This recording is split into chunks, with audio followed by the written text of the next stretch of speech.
11th के स्टूडेंटों को अब परेशान होने की कोई ज़रूरत नहीं, क्योंकि आपका जो हिंदी का पेपर होने वाला है उसके लिए हम बहुत ही महत्वपूर्ण प्रश्न आपके लिए लेकर आए हैं। इस वीडियो में 4 सेटों में लाए हुए हैं, तो ए सेट और बी सेट आपका कंप्लीट हो चुका है।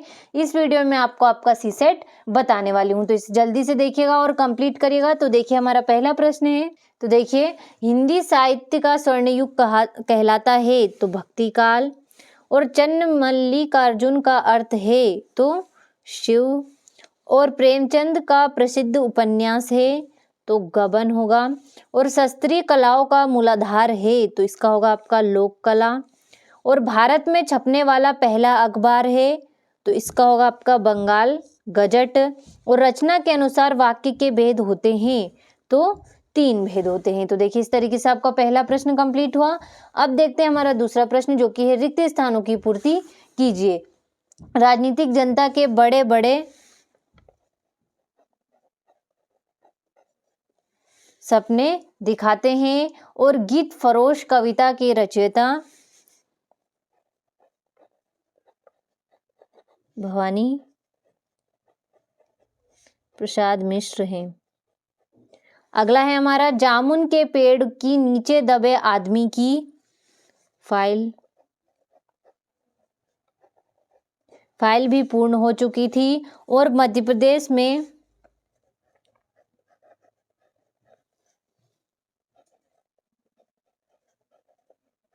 भीमबेटका की गुफाएं शैल चित्रों के लिए जानी जाती है, और शब्दकोश न केवल शब्दों के अर्थ बताता है बल्कि शब्दों का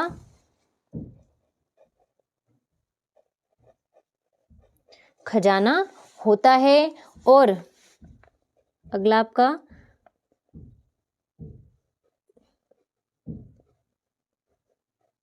प्रबंध काव्य के भेद महाकाव्य और खंडकाव्य हैं। तो देखिए इस तरीके से आपका दूसरा प्रश्न भी कंप्लीट हुआ। अब देखते हैं हमारा अगला प्रश्न, जो कि है, तो देखिए तीसरा प्रश्न है आपका, सही जोड़ी बनाइए। तो मुतमईन तो इसका होगा आपका अस्वस्थ। अगला है भारत माता तो होगा आपका जवाहरलाल नेहरू। खंडेरों की दानी तो इसका होगा आपका 120 कुइयां, और सरकारी पत्र तो होगा औपचारिक पत्र। खंड काव्य तो इसका होगा आपका पंचवटी, और संक्षेपण तो होगा आपका पूर्णता, संक्षिप्तता, स्पष्टता व शुद्धता, और अनुच्छेद तो इसका होगा आपका लघु निबंध। तो देखिए इस तरीके से आपका तीसरा प्रश्न कंप्लीट हुआ। चौथा प्रश्न है आपका, एक शब्द वाक्य में उत्तर दीजिए। तो बिहारी सतसई किस काल की रचना है? तो इसका होगा आपका रीतिकाल की रचना है।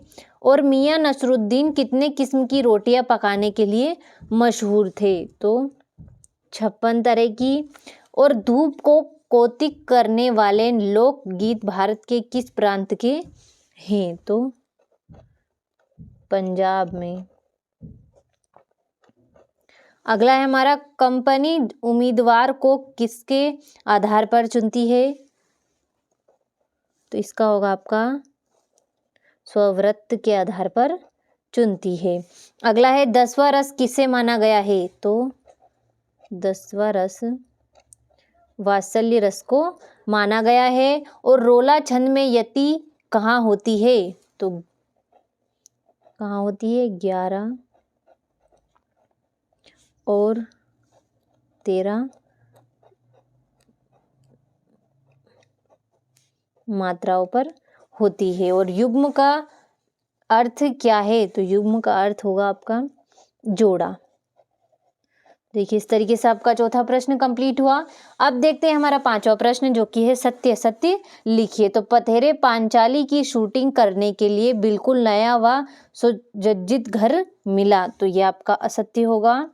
और आपका बंटी तथा महाभोज उपन्यास मन्नू भंडारी की प्रसिद्धि के स्तंभ हैं, तो इसका होगा आपका सत्य।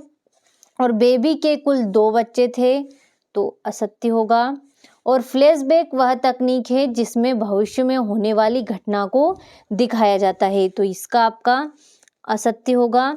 और रस को काव्य की आत्मा कहा जाता है, तो सत्य है।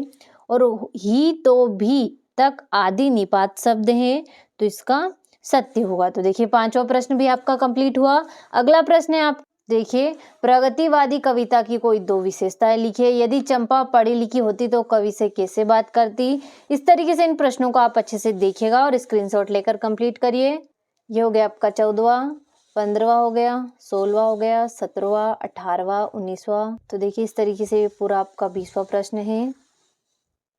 देखिए ये हो गया आपका 21वां, संदर्भ प्रसंग व्याख्या हो गई, और ये हो गया आपका 22वां और 23वां। तो इस तरीके से इन सभी प्रश्नों को आप जल्दी से देखिएगा और बिना डाउट के कंप्लीट करिएगा, क्योंकि इन्हीं में से आपका पेपर आने वाला है। तो जल्दी से देखिए और कंप्लीट करें।